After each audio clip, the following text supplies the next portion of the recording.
जिस शख्स ने कुरान को सीनों में बसाया, जिस शख्स ने कुरान को सीनों में बसाया, फिरदौस मुअल्ला में मका अपना बनाया। जिस शख्स के औलाद हुए हाफिज कुरान, महशर में मिलेगा उसे एक ताज दुरुखशा।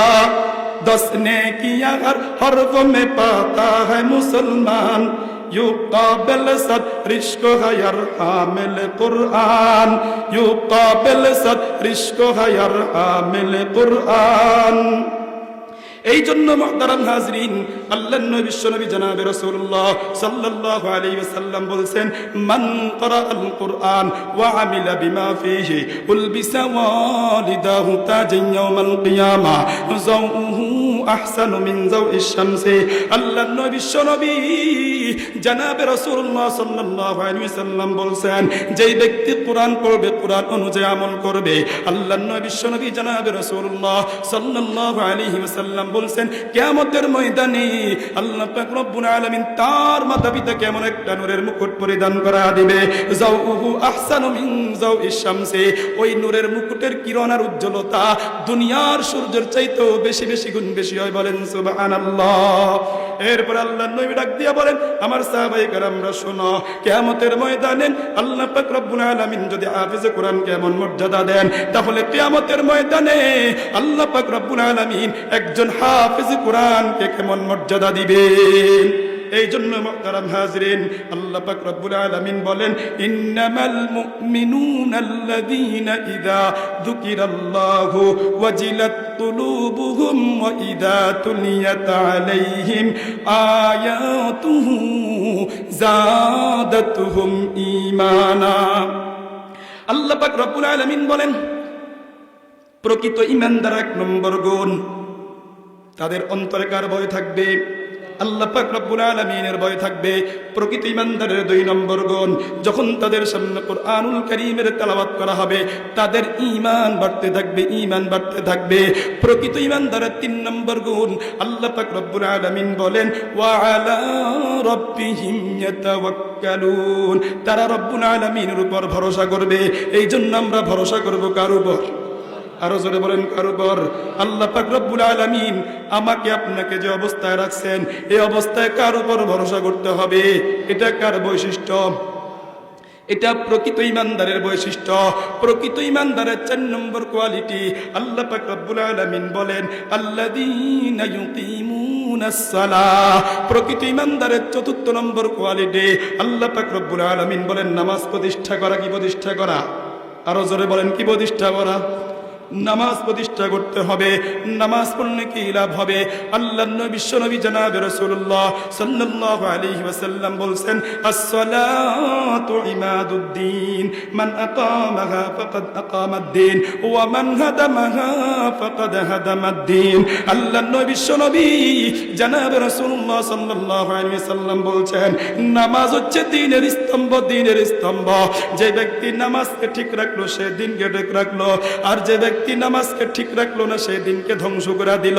এই জন্য নিয়ত করেন, হিম্মত করেন, আজকে থেকে আমার যত ব্যস্ততা থাকুক, আমার যত কাজ থাকুক, 5 ওয়াক্ত নামাজ ছাড়বো না, 5 ওয়াক্ত নামাজ ছাড়বো না। কারা কারা 5 ওয়াক্ত নামাজ বা জামাত পড়ার জন্য রাজি আছেন? আল্লাহ তাআলাকে 2 হাত তুলে দেখায়া দেন।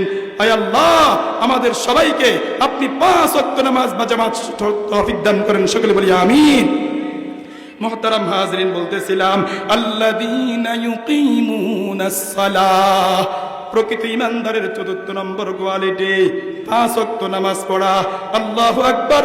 5 ওয়াক্ত নামাজ পড়তে হবে।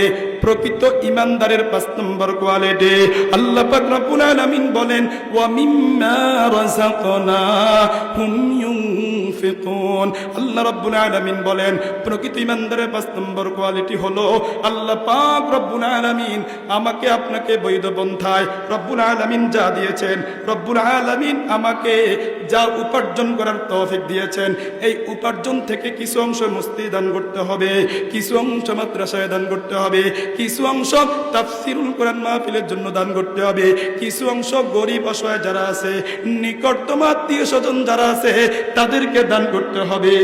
তাহলে প্রকৃত ঈমানদারের কোয়ালিটি কয়টি? কয়টি? 5টি। কয়টি?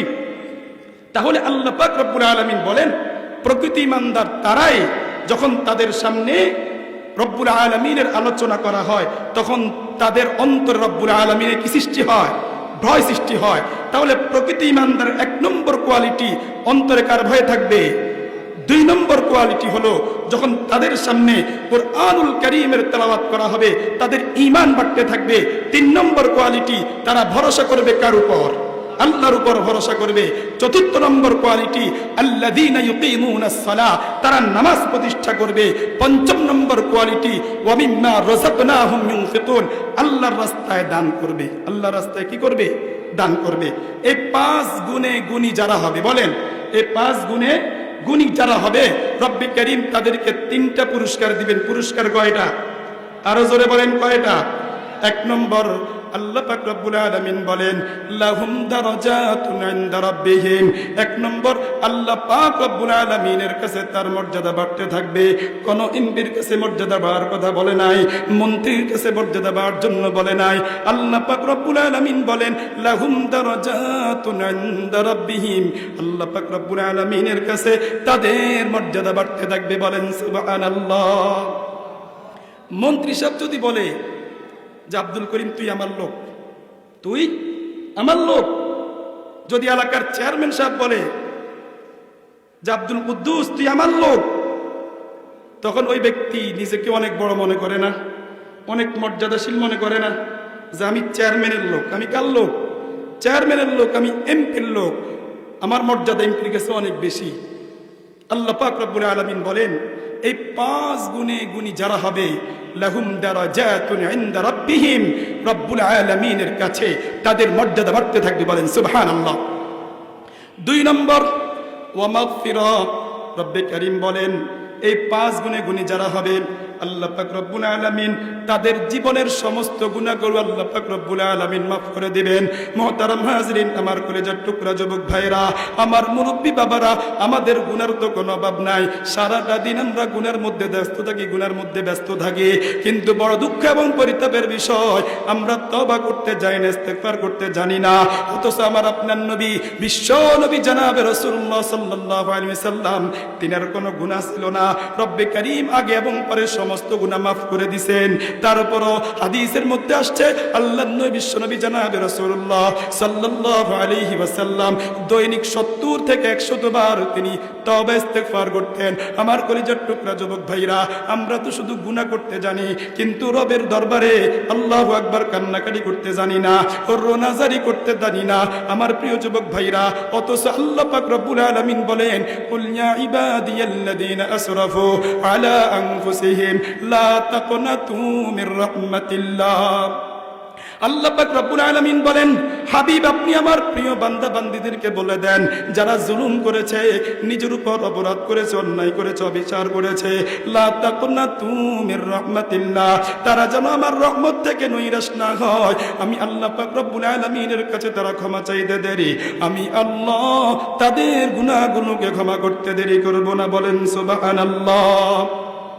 মুহতারাম হাজরিন, পয়গম্বর মুসা আলাইহিস সালাতু ওয়াস সালাম একদিন আল্লাহ পাক রব্বুল আলামিনকে জিজ্ঞেস করলেন, ওগো মালিক, যখন কোন নেককার বান্দা আপনাকে আল্লাহ বলে ডাক দেয় আপনি কি জবাব দেন? আল্লাহ পাক রব্বুল আলামিন বলেন, ও পয়গম্বর মুসা রে, যখন কোন নেককার বান্দা আমাকে আল্লাহ বলে ডাক দেয় আমি বলি লাব্বাইক। এরপরে পয়গম্বর মুসা আলাইহিস সালাতু ওয়াস সালাম বললেন, ওগো মালিক, যখন কোন নাফরমান বান্দা গুনাহ করার পরে, আপনার নাফরমানি করার পরে যখন আপনাকে আল্লাহ বলে ডাক দেয় আপনি কি জবাব দেন? আল্লাহ পাক রব্বুল আলামিন বলেন, ও পয়গম্বর মুসা, যখন কোন অপরাধী বান্দা আমাকে আল্লাহ বলে ডাক দেয় আমি তার জবাবে বলি লাব্বাইক লাব্বাইক লাব্বাইক। পয়গম্বর মুসা আলাইহিস সালাতু ওয়াস সালাম ডাক দিয়া বলে, ওগো মালিক, বুঝলাম বুঝলাম না নেককার বান্দা যখন আপনাকে আল্লাহ বলে ডাক দেয় আপনি জবাব দেন লাব্বাইক। আর যখন কোন বদকার বান্দা কোন নাফরমান বান্দা আপনাকে আল্লাহ বলে ডাক দেয় আপনি তার জবাবে লাব্বাইক লাব্বাইক লাব্বাইক তার জবাবে কেন 3 বার বলেন?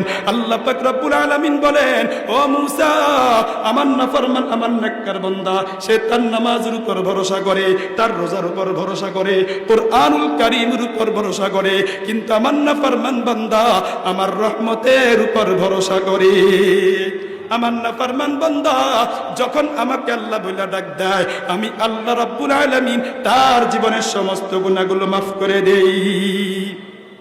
এর জন্য মুহতারাম হাজরিন, আল্লাহ পাক রব্বুল আলামিনের কাছে ক্ষমা চাওয়া দরকার, তওবা করা দরকার। আল্লাহর নবী বিশ্বনবী জনাবে রাসূলুল্লাহ সাল্লাল্লাহু আলাইহি ওয়াসাল্লাম বলছেন, আত-তাইবু মিনাদ যামবি কামান লা যামবালা। আল্লাহর নবী বিশ্বনবী জনাবে রাসূলুল্লাহ সাল্লাল্লাহু আলাইহি ওয়াসাল্লাম বলছেন, তওবাকারী ব্যক্তি তো ওই ব্যক্তির মতো হয়ে যায় যার কোনো গুনাহ থাকে না। এই জন্য মুহতারাম হাজরিন, সময় পাইলে ইস্তেগফার করতে হবে, তওবা করতে হবে। আল্লাহর নবী বিশ্বনবী জনাবে রাসূলুল্লাহ সাল্লাল্লাহু আলাইহি ওয়াসাল্লাম বলছেন, মান ক্বালা আস্তাগফিরুল্লাহাল আযীম আল্লাযী লা ইলাহা ইল্লা হুয়াল হাইয়ুল কাইয়্যুম ওয়া আতুবু ইলাইহি গুফিরাত লাহু যুনুবু। আল্লাহর নবী বিশ্বনবী জনাবে রাসূলুল্লাহ সাল্লাল্লাহু আলাইহি ওয়াসাল্লাম বলছেন, যেই ব্যক্তি এই ইস্তিগফারটি 3 বার পড়বে, 3 বার পড়বে, আল্লাহর রাসূল সাল্লাল্লাহু আলাইহি ওয়াসাল্লাম বলছেন আল্লাহ পাক রব্বুল আলামিন তার জীবনের সমস্ত গুনাহগুলোকে মাফ করে দিবেন। যদিও নাকি যে সে যুদ্ধের ময়দান থেকে পলায়ন করে, যুদ্ধের ময়দান থেকে পলায়ন করা এটা অনেক বড় অপরাধ। তারপরও আল্লাহর রাসূল বলছেন যে ব্যক্তি ইস্তিগফারটি 3 বার পড়বে, আল্লাহর রাসূল বলছেন যুদ্ধের ময়দান থেকে পলায়ন করার পরেও আল্লাহ রাব্বুল আলামিন তার জীবনের সমস্ত গুনাহগুলো মাফ করে দিবেন। এজন্য নগদে আমল করার দরকার আছে নি? সকলেই পড়েন, আস্তাগফিরুল্লাহাল আযীম আল্লাযী লা ইলাহা ইল্লা হুয়াল হাইয়ুল কাইয়্যুম ওয়া আতুবু ইলাইহি। আস্তাগফিরুল্লাহাল আযীম আল্লাযী লা ইলাহা ইল্লা হুয়াল হাইয়ুল কাইয়্যুম ওয়া আতুবু ইলাইহি। আস্তাগফিরুল্লাহাল আযীম আল্লাযী লা ইলাহা ইল্লা হুয়াল হাইয়ুল কাইয়্যুম ওয়া আতুবু ইলাইহি। আল্লাহর নবী নবী জনাবে রাসূলুল্লাহ সাল্লাল্লাহু আলাইহি ওয়াসাল্লাম বলছেন, যে ব্যক্তি এই ইস্তিগফারটি 3 বার পড়বে, পড়তে দেরি রব্বে কারীম তার গুনাহগুলোকে maaf করতে দেরি করবে না। ক্বালান নবী সাল্লাল্লাহু আলাইহি ওয়াসাল্লাম, মান লাযিমাল ইস্তিগফার জাআলাল্লাহু লাহু মিন কুল্লি দায়কিন মাখরাজা ওয়া মিন কুল্লি হাম্মিন ফারাজা ওয়া রাযাকাহুল্লাহু মিন হাইসু লা ইয়াহতাসিব।